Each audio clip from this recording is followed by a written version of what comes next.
No, I don't get scared. I've covered many wars over many years. It bothers me to think about North Korean surveillance. Anything left on a shred of paper or my laptop, could it put somebody else's life at risk? It was always going to be a history-making election. This is not the time to stumble over my words. My job is to expose how people are targeted because I'm a reporter who can do that. Behind the Stories. Watch on BBC iPlayer.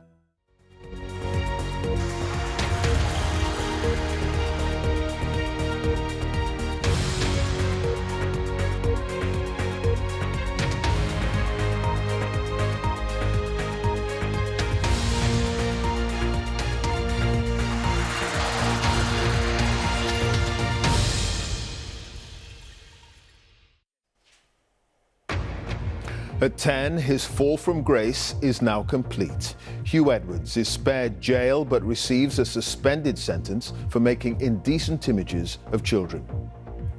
The former news presenter had already pleaded guilty to 3 charges.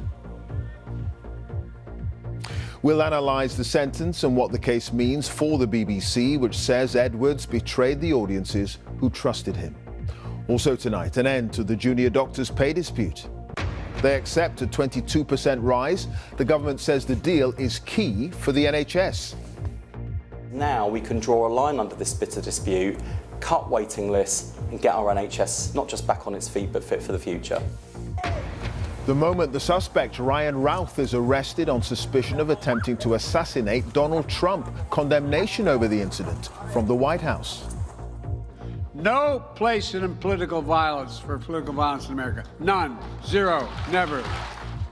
Wreckage of the Titan submersible seen on the seabed for the first time as the final messages are revealed of those who died. And the long-awaited hearing gets underway into Manchester City's alleged breaches of Premier League financial rules.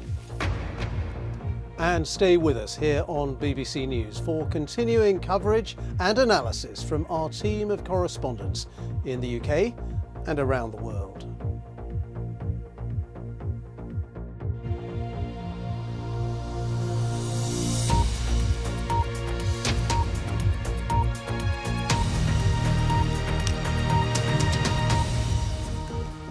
Good evening. After admitting his crimes, today came the punishment. Huw Edwards was spared jail but received a 6-month suspended prison sentence on 3 charges of obtaining indecent images of children. One of the victims in the pictures is aged between 7 and 9.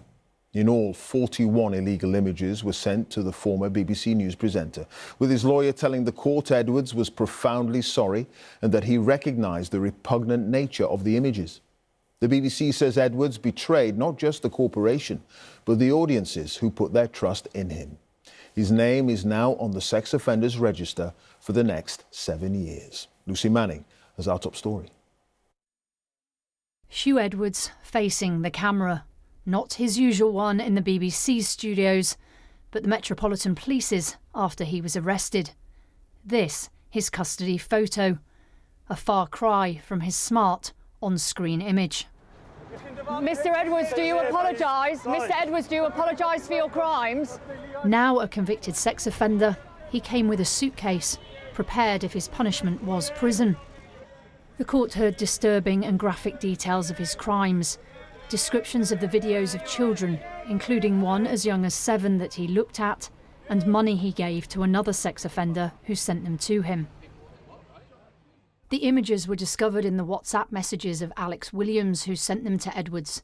The police were unable to find the former newsreader's phone that he'd used to look at them. Edwards' responses to the 41 indecent images are particularly revealing.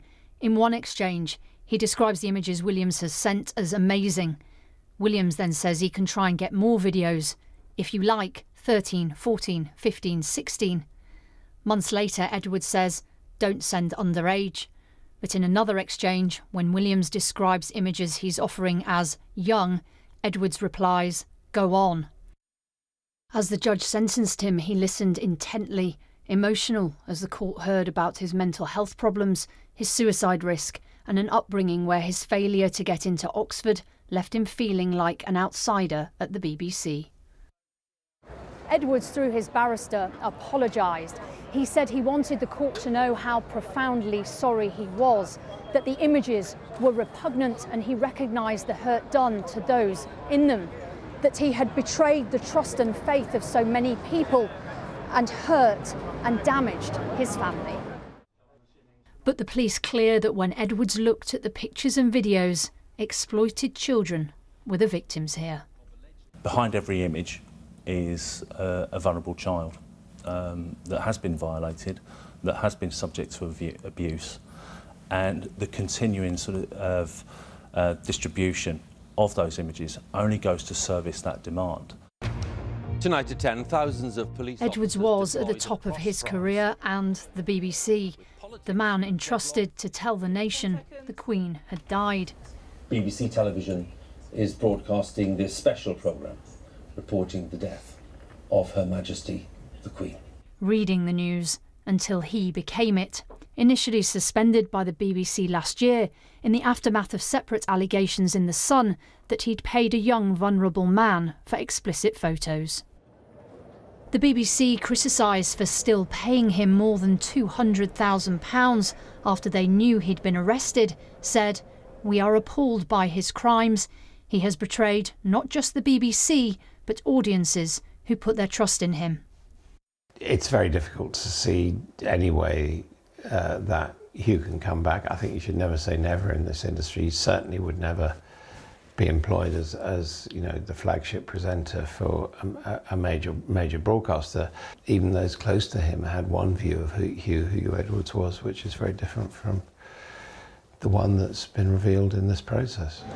It is difficult to think of a more startling reversal of circumstances, from respected newsreader to convicted criminal. He'll now go on the sex offenders register. As the judge said, his reputation is in tatters. Edwards breaking not just the trust viewers placed in him, but the law. Lucy Manning, BBC News. Well, Katie Razzle is here along with Dominic Casciani. Dominic, to you first. Just explain the thinking behind this sentence. Yeah, there's a lot of chat out there about whether this is a lenient sentence. It looks like it's pretty down the line of what someone in Huw Edwards' position would expect. There's a variety of sentences for these type of offences, and in theory the maximum is 10 years, but that's only really reserved for the most severe producers of the images, not those who are the recipients. And the man who sent Huw Edwards the images, Alex Williams, he got 12 months suspended for 2 years. So logically, Huw Edwards was likely to get less. The key thing is how the Chief Magistrate then dealt with the mitigating factors. So he started with a 1-year term. He reduced that to reflect both the mitigation he'd received about Huw Edwards' ill health, but also his early guilty plea. That took it down to 6 months. He then had to decide whether or not he posed a risk to the public, and he concluded there was no ongoing risk, so there's no need, this is the key thing here, there's no need to actually lock him up, and therefore he would be better served in the community on a suspended sentence with monitoring and the sex offender treatment programme. So he's not a free man in those terms, and he has to work through all of that in the months to come. OK, Katie, the corporation says Edwards betrayed not just the folk here, frankly, including his former colleagues in the news division, but also the audiences who trusted him. Where does all this leave the BBC and the public's mind, do you think? Yes, I mean, I can only speak for myself, but you go into journalism to be honest, to behave decently, to shine a light on wrongdoing. So hearing the graphic details of what happened to those children and Huw Edwards' role in it has definitely shaken me to my core, and I think shaken many people. He was the face of this programme, the man entrusted with significant moments in our nation's history, and we now know he was leading a double life. As the BBC chair has put it, he's the villain. He's betrayed us, but, as you say, his actions have damaged the BBC's reputation and damaged trust. It's been very public and very bruising. We must never forget the victims, the children whose lives have been changed forever by what's happened to them. But the BBC does have questions to answer, about why they continue to pay his salary after his arrest and before he resigned, but also about talent management. We heard in court today that he was misusing prescription drugs, that he was drinking, he was meeting strangers online, all at a time when he was presenting this programme. Were red flags missed? Were they ignored? These are all questions, and of course the BBC may hope to draw a line under this with this sentencing today, but is that right? Yeah. All right. Katie, thank you. Katie Razzle, our culture editor, and Dominic Kashiani, our legal affairs correspondent. Thank you. And there's a documentary, Huw Edwards, Fall from Grace, available now on the BBC iPlayer. While Newsnight will have more analysis over on BBC Two shortly with Victoria. Hi there. Hi, Clive. Yeah. So where does today's sentencing leave the BBC? Are they failing to learn some of the lessons of the past? We'll talk to a senior BBC insider and the journalist who broke the first story about Huw Edwards. Newsnight, 10:30, BBC Two, BBC News and iPlayer. See you then. OK, thanks, Victoria. Now, junior doctors in England have accepted the government's offer of a 22% pay rise over 2 years, bringing to an end their long-running dispute. Over the course of 18 months, the doctors took part in 11 separate strikes. The Health Secretary, Wes Streeting, says the agreement is crucial for the NHS. The deal we've reached with junior doctors is fair for them, but crucially fair for patients and the taxpayer, because now we can draw a line under this bitter dispute, cut waiting lists, and get our NHS not just back on its feet, but fit for the future. We are bringing this current dispute of 2 years now to an end. It has taken far too long for the government to take any meaningful steps towards pay restoration. We are now in a process of turning that tide, and I hope that we can continue to make that journey into the future so that doctors don't have to strike over pay again.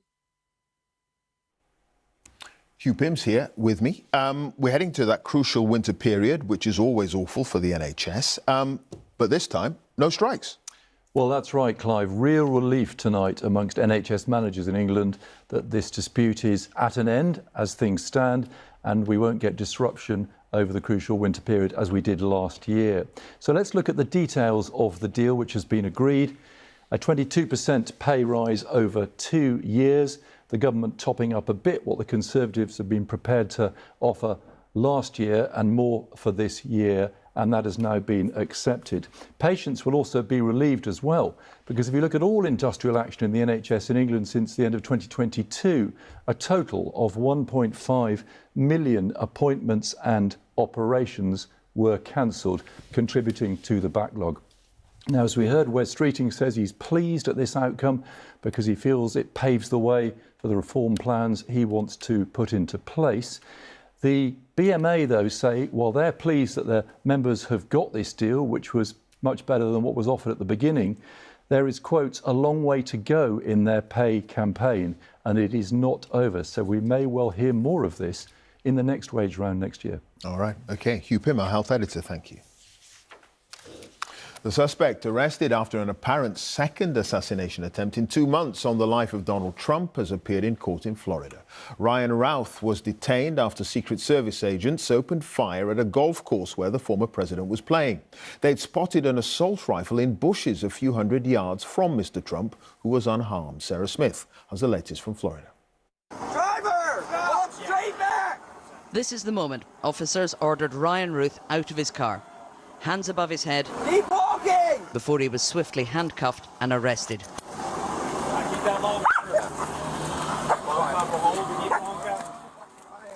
The 58-year-old had spent over 12 hours waiting for Donald Trump.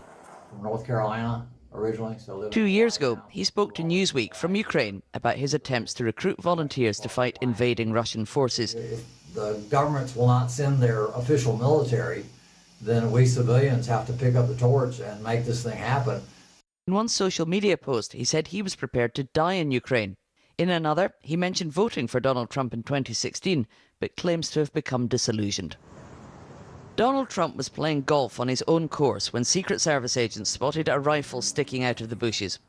Agents opened fire 4 or 5 times, and the suspect fled the scene. The Secret Service said President Biden had already ordered increased security for Donald Trump, and that it was in place yesterday. And the agents' hypervigilance and the detailed swift action was textbook. And I commend them and our partners for an exemplary response in keeping former President Trump safe. At the scene, 2 backpacks were recovered along with a rifle and scope as well as a camera, all far too close for comfort to former President Trump. Joe Biden said today there is no place in America for political violence. I've always condemned political violence. I always will in America. In America, we resolve our differences peacefully at the ballot box, not at the end of a gun.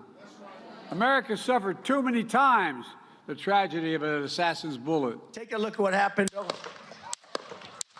Since the first assassination attempt against Mr. Trump 2 months ago, when he was slightly injured and one supporter killed, there have been concerns about the level of protection he's getting and whether it's enough. He said today, the suspect believed the rhetoric of Biden and Harris and he acted on it. Their rhetoric is causing me to be shot at when I'm the one who's going to save the country and they are the ones that are destroying the country. In last week's presidential debate, Mr. Trump appeared to blame Democrats for the first attempt on his life. I probably took a bullet to the head because of the things that they say about me. They talk about democracy. I'm a threat to democracy. They're the threat to democracy. Vice President Kamala Harris said in a statement, "There is no place for political violence in our country. I've directed my team to continue to ensure that Secret Service has every resource, capability and protective measure necessary to ensure the former president's safety." Ryan Ruth appeared in court this morning charged with illegal possession of a firearm. More serious charges may follow, and he will be held in custody until a detention hearing next week. Sarah Smith, BBC News, West Palm Beach, Florida. More from Sarah in a moment, but many are wondering why security around the former president wasn't tighter, why the entire golf course where he was playing hadn't been cordoned off. As we just heard, security for presidential candidates falls short of the attention paid to sitting presidents by the Secret Service. Here's Ros Atkins. The Trump International Golf Club spreads across 330 acres, and Donald Trump plays there regularly. Located in West Palm Beach in Florida, the course is a 10-minute drive from his home at Mar-a-Lago. The club's perimeter is more than 3 miles long. This is one part of it, right by a public road. There's a chain-link fence. Beyond that, you can easily see the course. And this was the route Donald Trump was taking during his round. He'd reached hole 5. According to police, as the former president played, Secret Service agents walked one hole ahead, as is standard. And we're told those agents spotted a rifle sticking out of the fence. BBC verifiers concluded it was somewhere in this area, which was later cordoned off.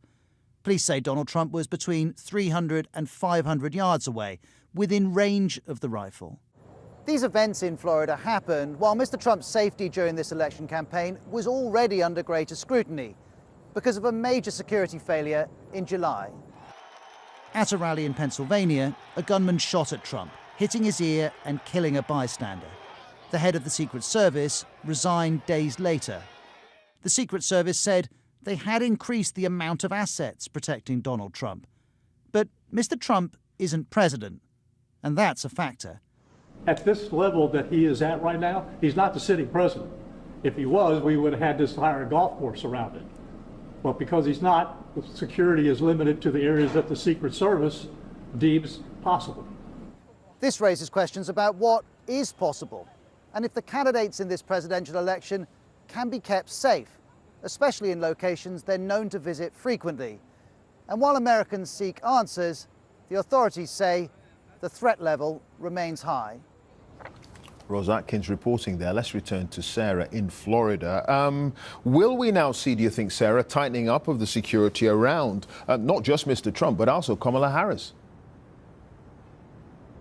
Well, interestingly, the acting director of the Secret Service just said to us in the last hour or so that the footprint of security around Donald Trump now is very similar to what he had when he was president. And that is because after that attempt in his life 2 months ago in Pennsylvania, President Biden ordered that both former President Donald Trump and Vice President Kamala Harris receive the very highest levels of Secret Service protection. And those increased assets, we're told, were in place yesterday protecting Donald Trump. One thing that I think is quite different, though, from a couple of months ago after that first attempt in his life is how he is prepared to directly blame his political opponents for what he says is rhetoric that is causing these attempts on his life, saying that it's incendiary language that is doing this in this rather overheated election campaign. All right, Sarah, thank you. Sarah Smith there, our North America editor in Florida. Now, in America, a public hearing into the Titan submersible disaster has revealed the final text messages sent by those on board to the mothership. on the surface as they headed towards the wreck of the Titanic. One read, "All good here," before the craft imploded and killed those on board. The hearings being held by the US Coast Guard will assess what went wrong and whether the accident could have been prevented. Here's Rebecca Morell. The wreckage of OceanGate's Titan sub, its tail cone lying nearly 3,800 metres down on the Atlantic sea floor. It was taking passengers to the Titanic when it imploded, killing all 5 people on board. Those who died were British explorer Hamish Harding, Suleiman Dawood and his father, British-Pakistani businessman Shahzada Dawood, French diver P.H. Nargiolais, and Stockton Rush, OceanGate's CEO. I would like to ask that everyone present please stand for a moment of silence in respect to those persons who perished as a result of this casualty. Now a public hearing has started to establish exactly what went wrong. This is a full-scale model of OceanGate's Titan sub. We've heard more about its previous expeditions. It went to the Titanic wreck site 13 times in 2021 and 2022. And during those 2 years, there were 118 things that went wrong with the sub, including the front dome falling off when it was brought out of the sea, its thrusters, which steered the craft, failing at 3,500 metres, and its batteries died on one dive, leaving the passengers stuck inside for 27 hours.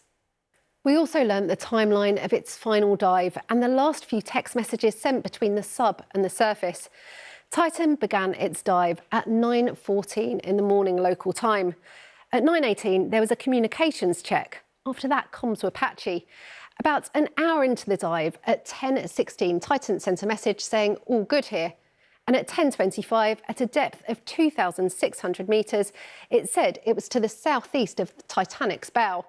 The last message was sent at 10:47 at a depth of 3,346 metres.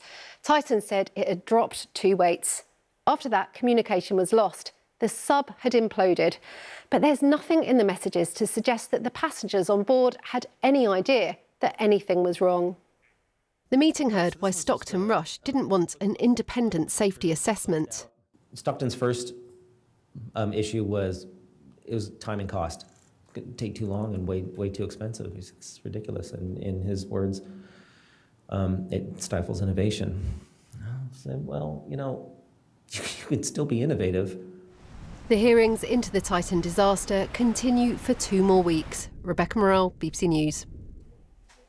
At least 16 people are now thought to have died after catastrophic flooding caused by a powerful storm across several countries in Central Europe. The damage from Germany all the way across to Romania has left thousands homeless, and for some areas more bad weather is on the way. The mayor of the Polish city of Nysa has asked all 44,000 residents to evacuate, as Sarah Rainsford reports now from the Czech-Polish border. In the flood zone of Poland, there is an urgent call to evacuate. Fears that a stretch of embankment could collapse after days battered by a river, swollen by torrential rain. Not far from here, a dam has burst. The pressure is increasing. Nysa has already flooded, but it could get much worse. So residents like Teresa have been told to get out to higher ground. It's the weather, it's nature. What can you do? She tells me. But nature is powerful. It smashed up the main bridge in the next town and plunged Głuchoładzi underwater.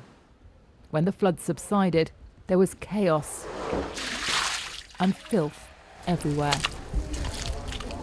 Right into the houses. Można? How high did the water come?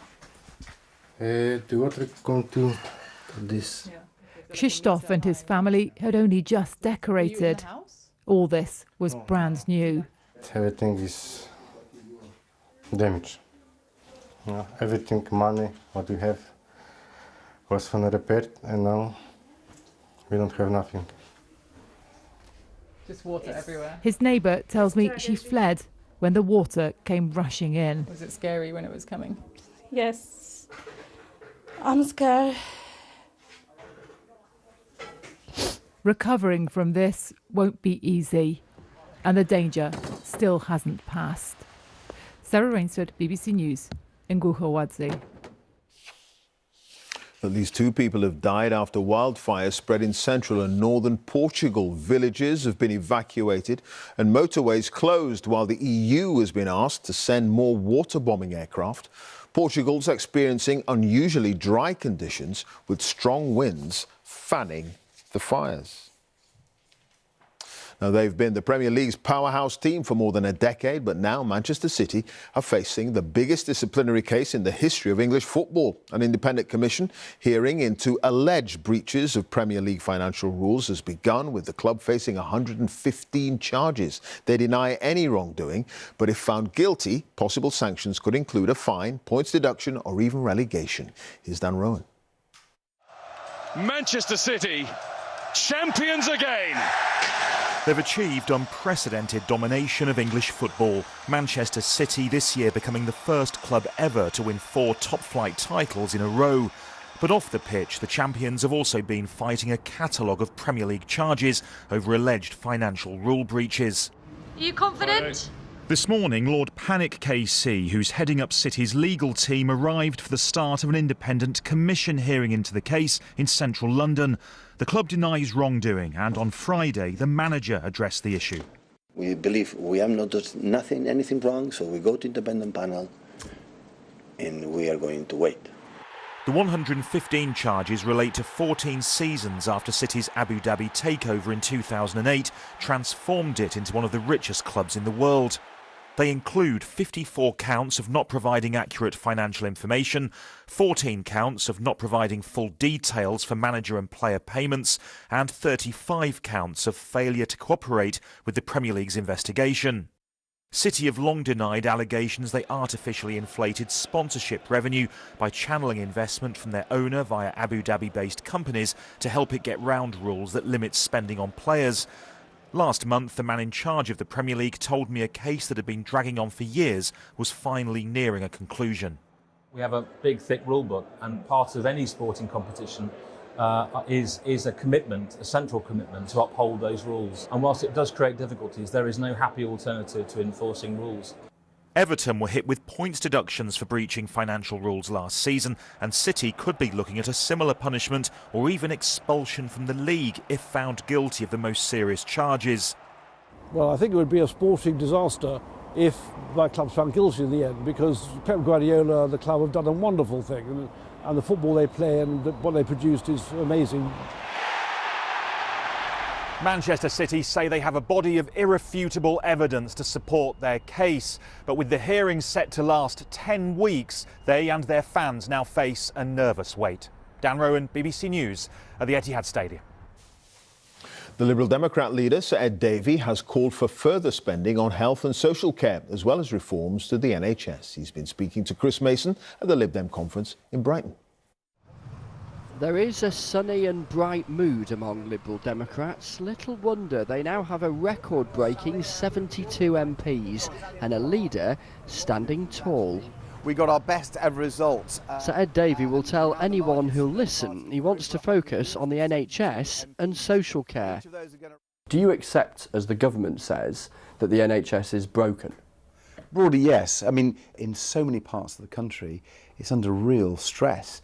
And it has to have investment, it has to have reform. Lord Darcy, former surgeon, former Labour minister, he says one of the reasons the NHS is broken is, as he puts it, austerity. Do you take responsibility for that? You were in government, you were in cabinet. Yeah, I mean, if you look at the NHS over decades, you'll find several things. First of all, the underinvestment in the health infrastructure. You'll also see it's a history of failed reorganisations. It's littered with that. Well, Lord Darcy's saying there was a lack of funding and a massive botched reorganisation on your watch. We fought the Conservatives to make sure that there was more money going in. I think without us, the problems would have been worse. Daft stunts in front of the cameras was Ed Davey's big thing at the election. Today, bubbly on a Monday morning can't be bad. His MPs now represent some of the richest parts of the country. The Monday Club. The Monday Group. Inheritance tax, would you put that up? I think reforming it would mean that people who are on relatively modest levels of inheritance like what? Well, I mean, a lot of people's homes in many areas of the country are quite valuable, and they end up being clobbered by inheritance tax, and I think that's unfair. Wouldn't the reality of that is that those who've got the snazzy accountants wouldn't pay it anyway, and those who are currently paying it would stop paying it? That would be a revenue stream gone. We've allowed snazzy accountants, to use your phrase, to enable people to do a lot of tax planning and to avoid it, and we've got to stop that. Oh, and with a row about a Labour donor paying for the Prime Minister and his wife's clothes. Do you pay for your own suits? The vast majority, but if you look at all of them. A few years ago, someone was kind enough to pay for a suit for me, and it's on my record. Okay, what about that one? This one. I think I paid for this one. For now, Ed Davey is determined to enjoy his recent success. The last decade or so has brought the highest of highs and the lowest of lows. Chris Mason, BBC News in Brighton.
On a day of shame for Edwards, how damaging is it for the BBC?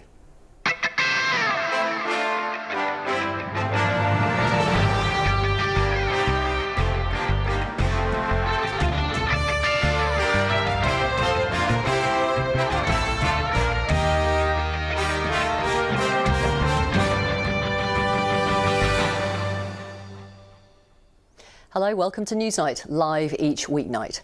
Some of the new details that were revealed at Westminster Magistrates Court today as Huw Edwards was given a 6-month suspended jail term for having child sexual abuse images on his phone was disturbing and harrowing. I'm going to report a brief extract from the hearing, which I want to let you know is graphic and upsetting. And if you don't wish to hear it, please turn the volume down for the next 45 seconds or so. The reason I'm going to read it to you is because it featured in open court today, and it makes clear the seriousness of some of the images that Edwards had on his phone. The court heard that the 63-year-old knew exactly what he was looking at when he was sent 41 illegal photos and videos of children being sexually abused. Children aged between 13 and 15 years old. And a video involving a primary school-aged child. This showed, and I'm quoting from court documents now, a male child aged around 7 to 9, with his trousers pulled down and his mouth being penetrated by a penis.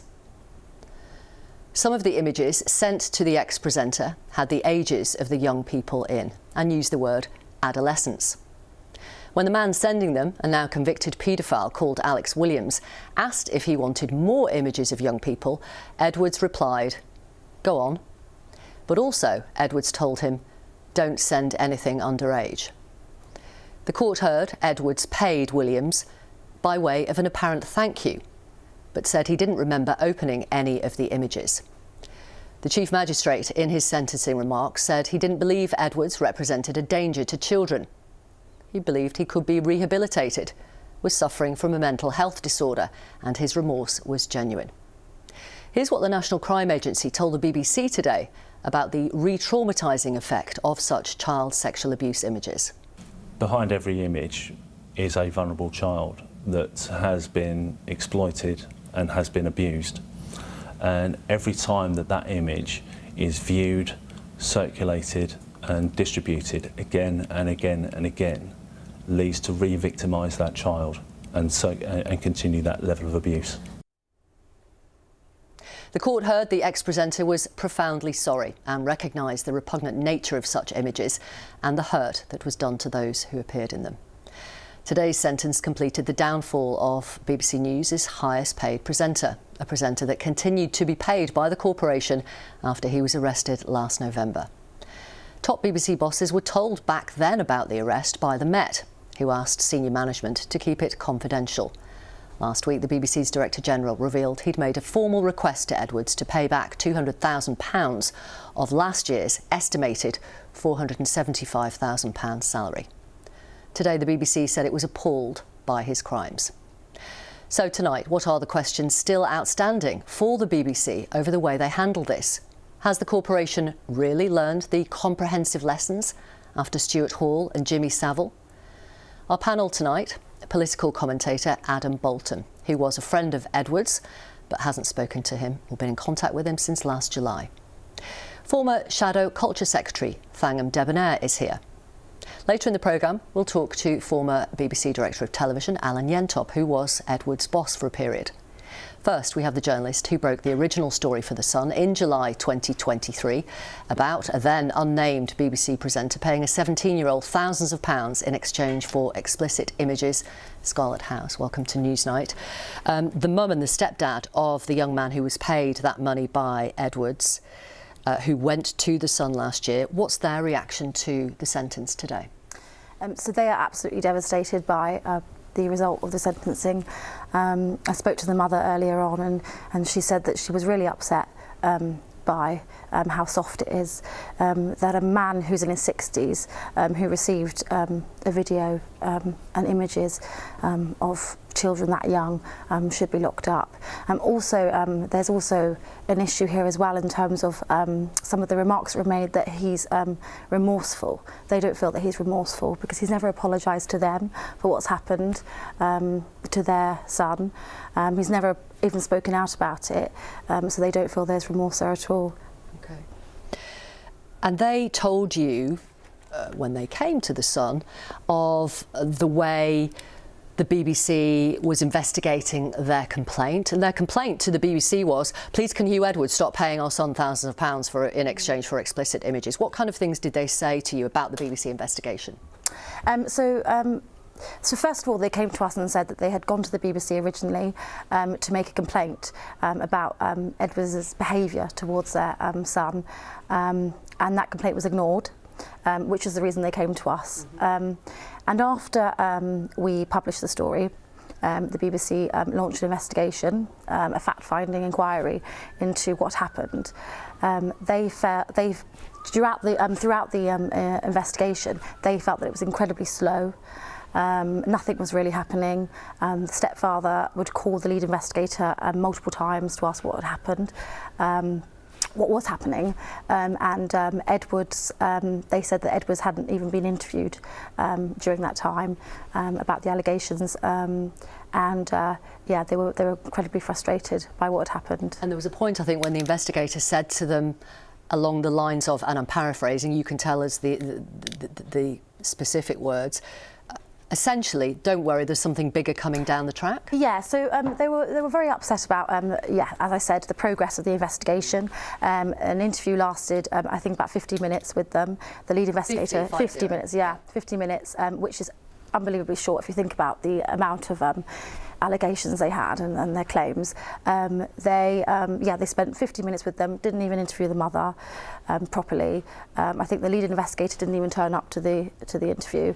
Never spoke to them really about it again, didn't see them in person again. Around Christmas time, the stepfather called up and asked what was happening, and they said, oh, you know, something else is happening, something big is happening, and that now we know is after Edwards was arrested. You say you gave the BBC a dossier of multiple allegations involving alleged inappropriate behaviour by Huw Edwards, and it involved complaints from BBC staff and people outside of the BBC. As far as you know, what did the BBC do with that information? Well, we don't know, because they didn't even contact the people that are involved in the dossier to tell them the investigation had closed. So they didn't even hear back from them. So that's the shocking part of it. Can you give us some examples of what you put in that dossier? It's just inappropriate behaviour. Obviously, you know, we can't go into a lot of what is in that dossier, but we have published some of it, and that's including a story that I was working on before I even spoke to the parents, at the centre of our story, our original story in July, and that was a young man who Edwards was pestering for pictures, sending money to, and